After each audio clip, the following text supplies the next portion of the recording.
బుర్కా, హిజాబ్, నకాబ్ వీటితో పాటు క్యాప్ మరియు బ్యాడ్జ్ పై కూడా ముంబైలోని ఒక కాలేజ్ బ్యాన్ విధించడం జరుగుతుంది.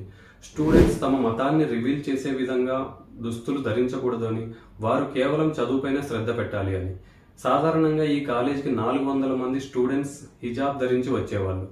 సో ఈ సర్క్యులర్ తర్వాత వాళ్ళు కాలేజ్ అటెండ్ చేయలేకపోతున్నారు. సో అలాంటి సిచ్యువేషన్లోనే ఈ కేసు బాంబే హైకోర్టుకు వెళ్ళింది. అప్పుడు బాంబే హైకోర్టు ఎడ్యుకేషనల్ ఇన్స్టిట్యూట్స్ ఇలాంటి రూల్స్ తీసుకురావాలని, ఇవి ఇంపార్టెంట్ అని, వీటి ద్వారా స్టూడెంట్స్ ఫండమెంటల్ రైట్స్కి భంగం కలిగించే విధంగా లేదని చెప్పడం జరిగింది. అయితే సుప్రీంకోర్టు బాంబే హైకోర్టు ఇచ్చిన తీర్పును తీవ్రంగా విమర్శించింది.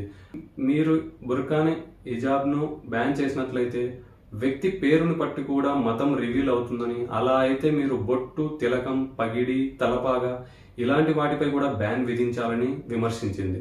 అలాగే ఎడ్యుకేషనల్ ఇన్స్టిట్యూట్స్ స్టూడెంట్స్ పై తమ నియమాలు, నిబంధనలను రుద్దకూడదని, వారు ఏం వేసుకోవాలి, ఏం వేసుకోకూడదు అని వారికి స్వేచ్ఛనివ్వాలని చెప్పింది.